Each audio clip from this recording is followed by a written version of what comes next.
get this show on the road. Woo.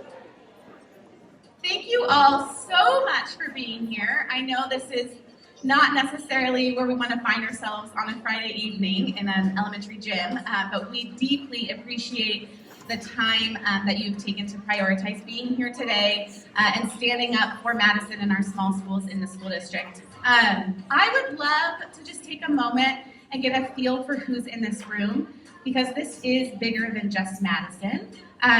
If you are a Madison parent or caretaker, do you mind just kind of standing up or raising your hand? Thank you. Okay, I promise I wouldn't get choked up. It's a goosebump moment seeing all of you in here. If you've had a kid come through Madison already, stand up.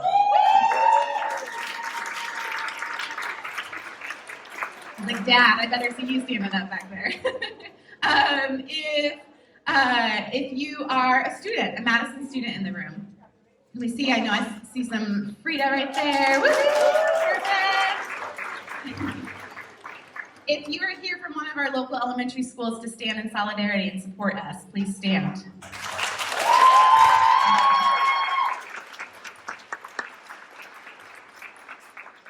If you are here as a neighbor, you're part of our neighborhood. Thank you. If you're representing a business, an organization in our community, our local churches, here to support us, please stand. Thank you.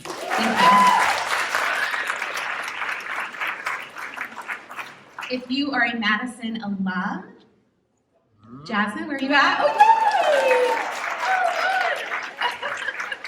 Good, there's a couple of us. Our Madison teachers and staff.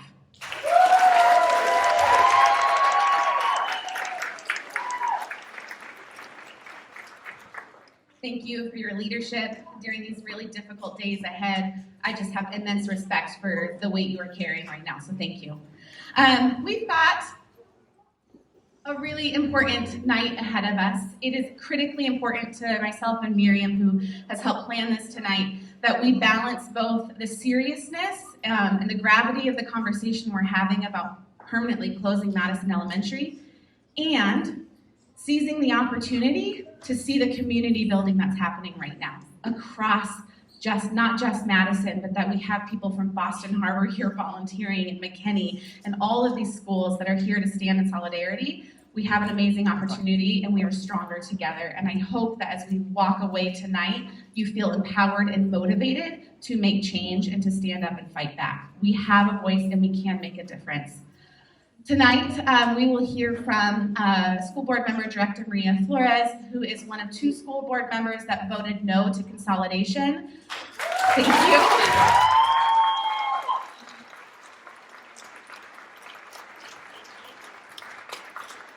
The entire school board was invited along with the superintendent. Maria is here on her own, and I just can't even imagine the courage and bravery that took. And again, thank you deeply.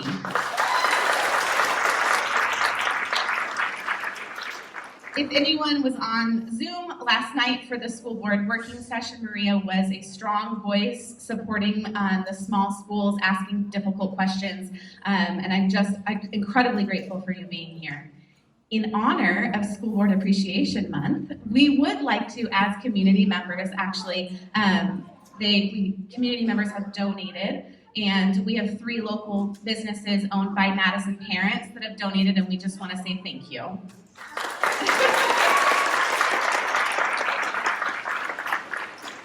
Thank you. We will then hear from Dune, who's here to represent OSD for All. She's going to talk about what is OSD for All, who are they, what are they working on, and then how can we as a community partner with them to support their work. And then the resistance from Madison. You'll get to hear from me again and talking about all of the work we've done over the last week, and then moving forward, the help and support we need from each of you. And then, like I said, we just really want to end the night feeling empowered and that you feel like you know what you can do leaving this space tonight. And so we'll have music going. We've got craft stations over here, make poster boards so that when we do the all call, like, hey, we got a school board meeting, we got to show up. You just can whip that poster out, you've already made it, and come and be strong, have a strong Madison presence. We've got coloring pages. We would love if you decorate those and just plaster the town. I know we've seen several spotted in downtown Olympia already, so if you're one of those people, thank you. And just, we want to be visible. That's the one thing, if you take anything away from tonight, is we want to roar, we want to be loud and be visible. We have t-shirts and yard signs back here. Thank you. They're $10, and again, that's just another way we can be visible and show that we are a small school, but we are mighty. And then afterwards, we'll be available for just some kind of Q&A, learn more about OSD for All, talk to Madison PTO. If you have a great idea, we'd love to hear it. The yard signs is because a parent messaged the Madison PTO Facebook page and said, hey, we should do yard signs. And we were like, yes, that's a great idea. And pretty much like a week later, we have them back there. So Susan's not here tonight, but tell her thank you. Great idea. So we need more of that. We need to hear from you and all of your fantastic ideas. All right, but with that, let's move into the what we're doing next, the fight. So Director Maria Flores is going to kick us off.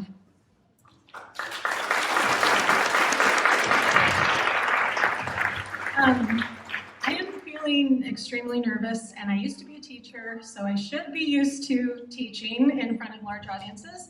But I want to first just thank you all for being here. I have a special thank you to two people.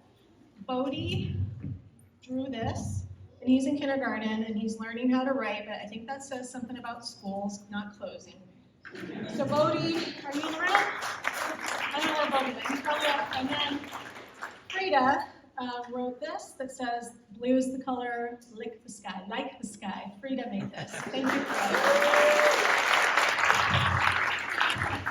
I'm going to give a little background both on myself and then what's ahead next. And I want to talk more broadly about what's going on in Olympia, but also in our state, which provides bigger context to what's happening next. So background on me, I started a little bit. I used to be a teacher. I taught 2nd, 4th grade at Sayahi Community School in the Navajo Nation, and then I taught 8th grade chemistry, algebra, and physics at Fort Wingate Elementary, which was a K through 8. And it was previously a boarding school, like one of those bad boarding schools that you've probably watched a movie about, the Bureau of Indian Education.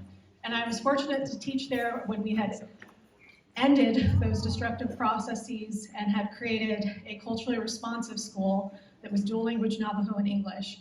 And the reason I tell you about this is that this is my life. Public education is who I am as a person. I became a teacher after college, after getting out of poverty. See, then I get choked up. Public education saved my life. I was homeless as a child, and I had a school just like this when we were in the shelter. It just met me where I was at and gave my family food, gave me materials, and they just did it. They just met where we were at. And I wouldn't be standing before you today if I hadn't been saved by my excellent public education, like how Madison is saving children every day. So I just want to give a lot of gratitude to the staff of Madison, and particularly to our principal.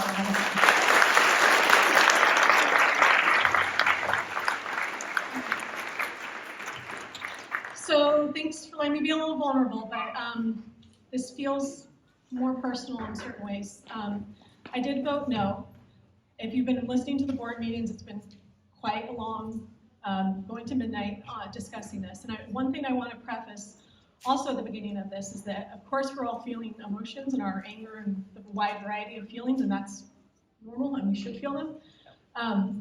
But one thing I want to caution us against before we go into the details is this can't turn into the Hunger Games among all the schools, which it's starting to, which is a little scary. And in the Hunger Games, if you remember the Hunger Games, how many of you watched that movie or read them? There were some of those, the recruits from some of the districts that had special training, and it feels like that in some of these places. And then there were some of the recruits that didn't, right? We can't pit school against school. This is a community, and we got to solve the problem together. And I think the other thing is, as much as you might be pleased with me and displeased with some of the other board members' votes. They think, and that was their decision, that they think this solves the problem, right? And so they're doing that from a place that actually comes from love. They serve their community, so just remember that. I know it's hard to remember that, but I'm just saying we're all doing this as volunteers from a place of love. Okay, that was my social emotional learning right there for all of us, okay? So what's ahead and what's next? We started the 90-day process. Last night, if you were listening to the work session, this is the thing that really, I don't have a better word, it's more articulate, sucks about this process, is that we have now parallel kind of train tracks of action happening at the same time. So this process has started. The budget development process has started for next year, while on Monday, the legislative session starts. And if you've been paying attention, one of the reasons we're in this place, it's not because we are mismanaging money or something like that. It's because we're being systemically unfunded by the state. So these are the things that you need to sign up for the Legislative Action Committee on, and you need to talk from your experience as a parent or as a grandparent or whatever your lens is and explain how the things that the state owes us and is not funding are going to affect your kid. This session, this has to happen this session. So these are the ones, and I'm not going to get into the wonky details. I'll follow up with you if you want them because I'm a total nerd. But at the high level, we have an arbitrary cap on students with disabilities. So we are owed by the state of Washington $9 million for our students with disabilities. Where do we not pay for those students with disabilities? Of course we pay for them. We pay for them out of the levy. We pay for them out of the levy money, which actually is not supposed to be used for basic education, but we pay for them because it's a moral imperative, and my daughter has an IEP, and because we have to do it. But technically, that $9 million is owed to us. There's an arbitrary cap on how many students can have disabilities based on some really crappy research done in the 60s. We have about 20% students with disabilities in our district, and every one of those children is entitled to their education, and they get it. But that means we use that levy money that was for enrichment and things like, if the community says they want small schools, we have to pay for that to the tune of $9 million. We don't get regionalization. So this is the other thing. Regionalization is for the cost of living. Is it cheap or expensive to live in Olympia? What do you think? It's really expensive, more so than it's ever been, right? Guess every single district around us gets regionalization. So their teachers get a cost of living, a slightly higher amount of salary from the state. And last session, Yelm got regionalization. Yelm, is it cheaper to live in Yelm or Olympia? But the legislature thinks it's more expensive to live in Yelm. So that's just a fundamental mistake that we need to alert them to immediately because we deserve regionalization. That would also solve our budget issues. The other two things that are sort of putting us in this budget crisis is, of course, declining enrollment for a variety of reasons. Pandemic, there was folks who were staying home to homeschool. There were folks who made different choices. I will say, and I will be proud of this to the day I die, it's not because of our woke policies that we are losing students. I will stand behind our equity policies forever. But it is because of some family choices that we're losing enrollment. And the final part of this is that our voters have authorized that we can collect levy money at a higher level than the state will allow us to have. So our community says, yeah, I'll pay more taxes for my schools, and the state has put a levy cap on it saying, but no more than this. So we could actually collect more money and we would not be in this budget issue, but the state has put a levy cap on us. So these are the main issues that we're going to be advocating for this session. This session is a short session, it's only about 3 months. If we could get even one of those things, we wouldn't be in this budget crisis. Now to the longer term problem. There's different demographics and data out there, but we do tend to see a bit of a trend that we're having declining enrollment. And that's in the whole state of Washington. That's a public education crisis in the whole nation. That's not just us. But the bigger thing that we need to be discussing as a community and that I'm hoping we can work on, if we can slow this process down a little bit, is this concept of how do we want our schools to look and what are our values and what's our instructional model. So if we agree as a community that we want small elementary schools, then that's an instructional model that we should put forward, right? Or if we agree as a community we want complete choice, we want everyone to be able to pick which school they go to, that's another discussion. Right now we have both. We have choice and we have small elementary schools. And these aren't fundamentally like against each other, but it does cause some friction. And I will say in full disclosure, my child, who is a beautiful trans young woman, she went through all of her neighborhood schools, because I value neighborhood schools, until high school, and went to Olympia for a while and was not getting her needs met. And finally, in a rescue attempt to try to graduate, went to Avanti, which is a choice school. I think that's when choice works, is when you're choosing it for specific learning needs. So that's what we got to talk about as a community. And that means we're going to be having a little bit of a civil war as a community. And I hope it's not a civil war, and it should not be the Hunger Games. I think as much as we can focus on what do we value our schools looking like and what is the instructional model, that's what we should do. So the reason I voted no is because I think I'm worried about the process. But the other aspect is that I'm worried about what happens when a school closes, having been in that experience as a teacher, and what the ripple effects in the community are, and then also specifically these schools. Madison serves the homeless shelter. Not just the homeless shelter, but the homeless shelter that serves students and families that are escaping domestic violence. So that's unconscionable. We can't close this school, right? We have to make up the budget deficit somehow, though. So that means we're going to be talking about, if we don't close schools in the short term, we have to cut programs, unless a miracle happens and the legislature gives us the money we're owed. So right now we're like in this horrible dystopian forced choice. None of us want to do any of these things, and yet if we don't do this, we cannot turn in an unbalanced budget to the state. Marysville School District, that's been in the news last year, they turned in a deficit budget, and now they're in something called binding conditions, and that's where the state takes over the district because they're in a deficit. That's the absolute worst case scenario, and we can't do that. So that means we have to have really difficult discussions and talk about this. I think the only other thing I would add about what's coming up next, several board members, including myself, have some ideas and proposals in the next couple of meetings that we are going to be sharing. I'll just give you a short preview. One of the things that I'm exploring that might also help us is, I don't know about you, but when my daughter was in preschool age, I couldn't find preschool that I could afford in this community, and it was impossible. So we have early learning in our school district already. We could expand early learning, so we had a seamless pre-K through 12 experience. If we expanded early learning, we can get different funding from the Department of Children, Youth, and Family. And then we'd have a beautiful kind of pipeline of students who are in our school district being acclimated and learning about sort of the OLE experience in pre-K. And we could do Head Start and ECAP, so it'd be both no income, low income, and tuition-based. We could get federal and state funding there, and then they would seamlessly go into kindergarten. And then there's like lots of learning benefits with that too. So that's one of the proposals I'm working on that could also help solve our problem. So I guess the only other thing I'll say is I don't have the exact dates here to share with you, but I know they'll send it in an email. There's a bunch of dates we approved last night of some of the hearings that are coming up. So there's going to be both formal hearings that have to be conducted according to statute, like in a very prescribed way. And then we're going to have community cafes that are like this, where we're going to hopefully table and talk to people.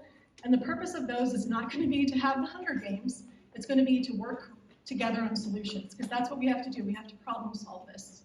We can't turn in a deficit budget. We have to serve our students the best we can equitably. And we're in a horrible position because of the state legislature. So I will pause. Do you guys, is that enough? More? Should I ask a question? I don't know what else to say. Okay.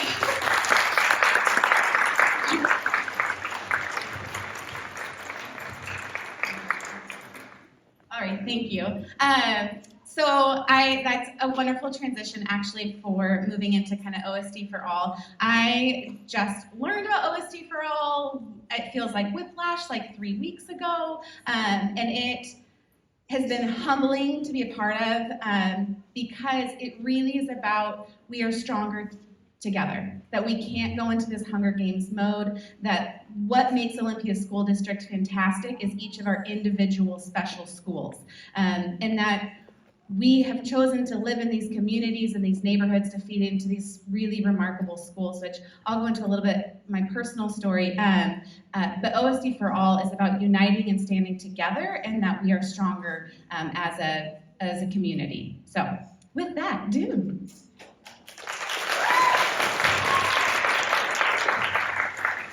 Hello, how are you? Yay! My husband was supposed to be here tonight. He promised me date night at Madison Elementary School, and it didn't happen, so I've got to find him later.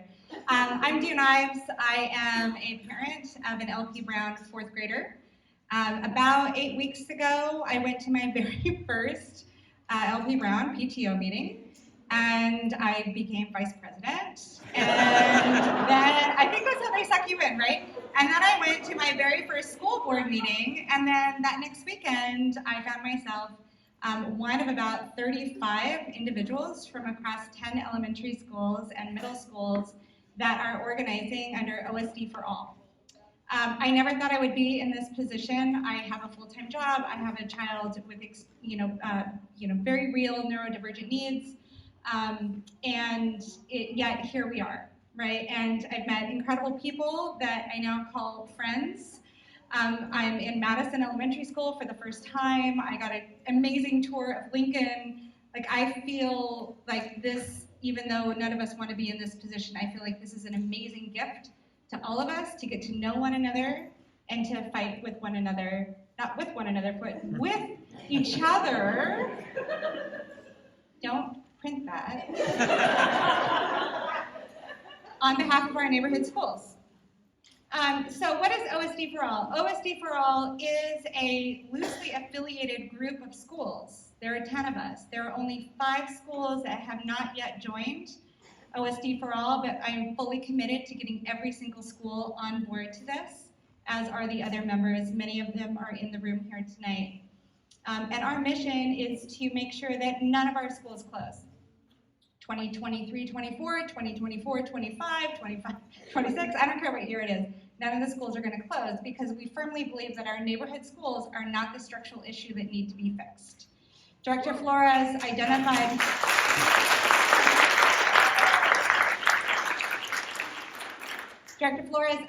a number of things that need to change at the state level, and those are very real. These are very real issues. So OSD for All has a group of over 100 volunteers, and I'm hoping some of you in the room will be like, yeah, I want to be part of that committee. But over 100 volunteers that have organized to really help support the legislative agenda that the Legislative Action Network that the school board is helping to drive, as well as other groups, and really press our state legislators this year to get the funding passed that we need to get passed. So that's one thing that we're doing. We're also organized to support you and to support McKinney, and McKinney is in the room here tonight as well. Hello, McKinney. He's in the house. When I joined OSD for All, when we started it, LP Brown, you'll probably remember, we were on every single scenario. Every scenario, and yet our school was the only school out of every single elementary and middle school that was projected to have growth. So tell me what was missing, right? We already had 4 classrooms that were in overload, yet we couldn't get the superintendent to give us the resources we need to balance out our classrooms. So tell me what I was missing. It's frustrating. I've been exactly where you are, and I am exactly where you are right now, and every single organizer with OSD for All is exactly in your shoes. We know what it feels like. The Hunger Games are very real, but they don't exist anymore because we are here together under OSD for All. Madison is not going to close. McKinney is not going to close. We are going to work together, and we are going to work with the school board to fix these issues.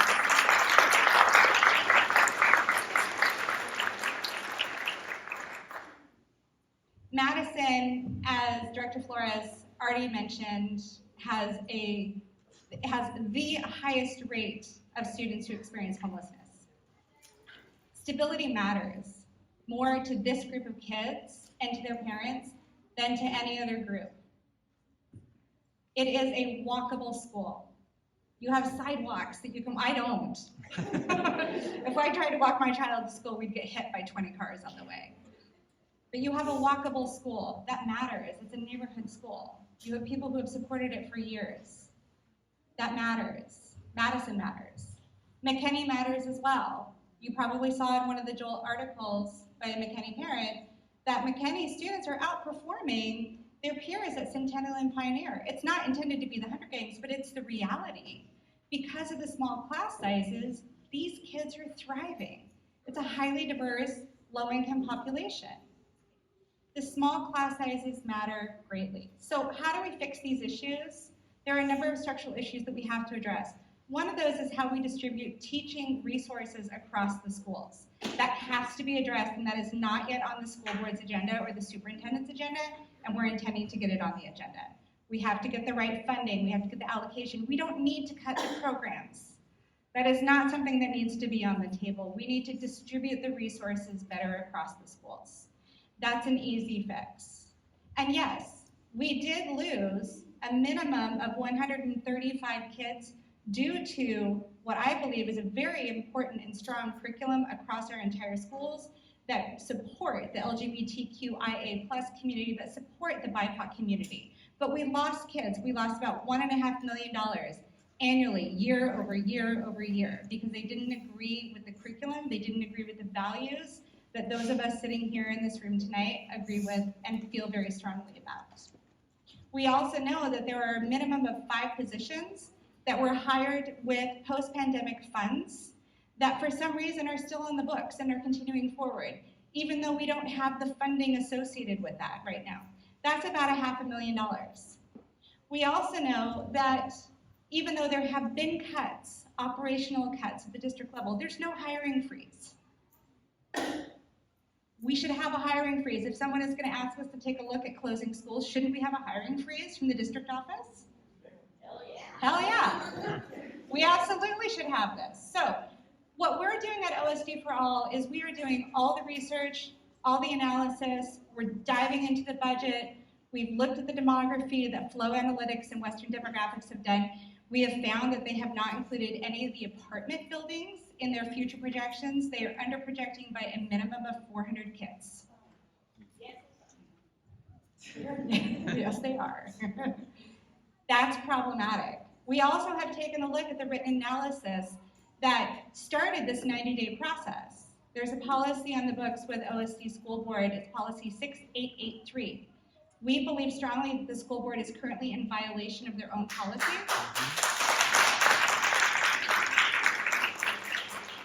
And we're working with our attorneys over the weekend to make sure that everybody who wants to file an appeal can file an appeal. It's due next Friday.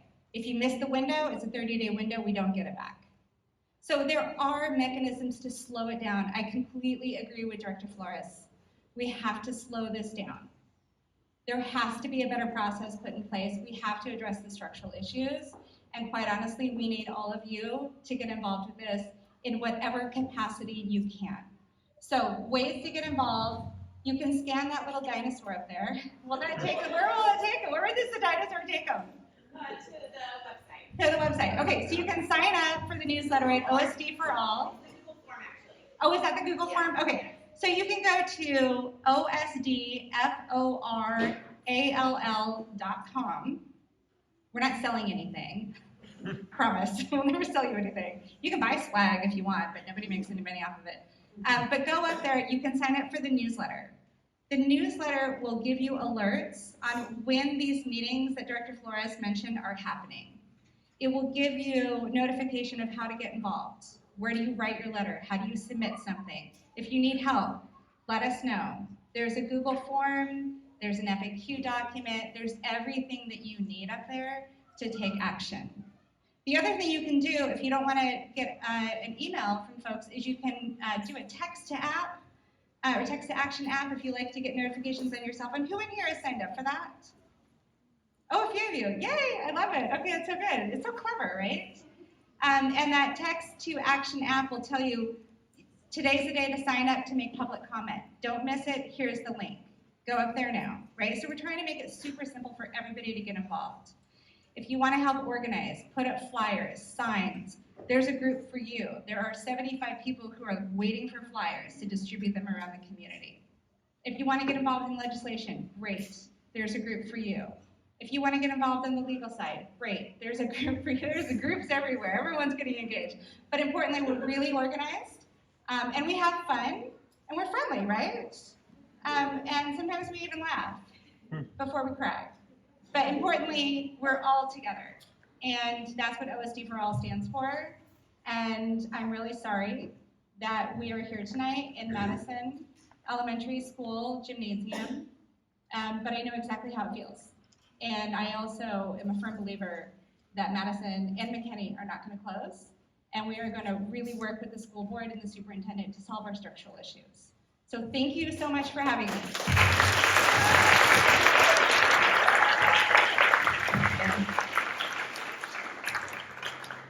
All right, so moving into the Madison specific conversation, and I forgot to introduce myself before. I was just so excited by each of you in the room. I am Hannah Middlebrook. I have a second grader in Miss Yap's classroom, and I'm a proud class of 1998 Madison alum. And I absolutely chose this neighborhood to come back to Madison and have my kids come through this community. My teachers came to my wedding 25 years after I left Madison. A conversation with a para who knew me, knew my interests, knew what I was kind of wanting to do. She encouraged me to look into something called Irish dance, and that changed my whole life from then on. It's just the support, the small school, the people in this building, they genuinely care. It's a family. I don't even know, and that's been the big thing. As I've had conversations with people, I don't know how to articulate Madison. Like, what is so extraordinary about this place? As I've talked to people who are parents in other elementary schools, and they're like, I don't get the big deal of why you can't just go in to absorb into another school. And this place, you just can't replicate it.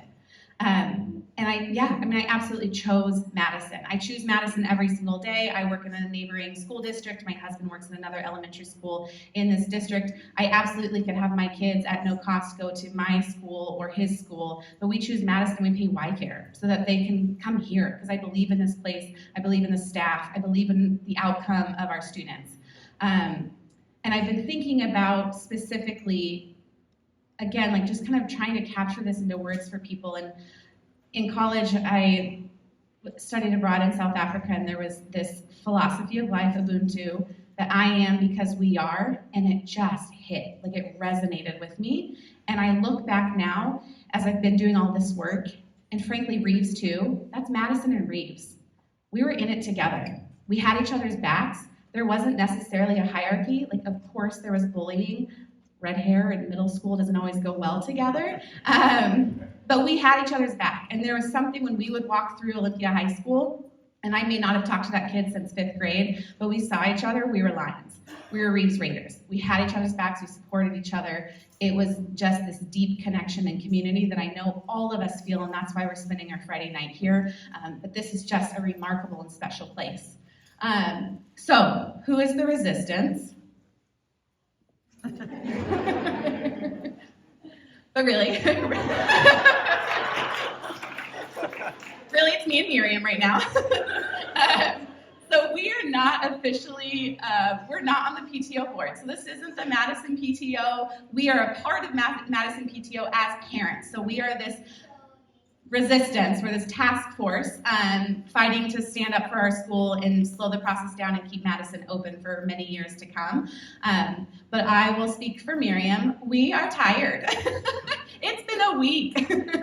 This has been a full-time job pulling this off, getting the communication out. And so I only share that because I 100% believe in it and would do it all over again. But we really need you. I don't know all of you and your interests, your passions, your skill sets, your connections. And so please, if you didn't, there's a QR code on the first slide and we'll have one in a moment. Please fill out, that'll take you to a Google form. It lets us know your contact information and then your interest in volunteering. You might be at a place in life right now where you're like, yep, it's just, I will support you by staying in touch with emails and knowing what's going on, but that's all I can give. That's fine, that's wonderful. We would love to have that. If you are in a place you're like, I want to help, I just don't know where to start, we've got some things, check all the ones that apply to you, and then there's a space for other where you can just write your own ideas. Again, like yard signs came from a parent. So please, we want to hear your ideas on how we can be vocal and get out there. And then, here's the QR code. We just want to get to work. It's time. We've got a short amount of time. We have less than 90 days now to make a stand, make sure people know who Madison is. They hear our roar. You're going to see lots of puns in the next 70 days from me. Follow our social media. That's another great way to kind of know where we're at right now and what we're doing. But I hope at the end of the day, we're a stronger community. We've rallied together. We have a broader network of people and parents across the Olympia School District that we know. And thank you, OSD, for all for taking that lead. But with that, we're going to play some music. We'd love to just connect and build community. Like I said, we've got signs to decorate, shirts and yard signs to buy. The shirts will say, hear us roar, the same, or yeah, right? Hear us roar. I made it. I should know. And then we'll be over here for Q&A available as well. Thank you so much for spending your evening with us. We look forward to working closely together.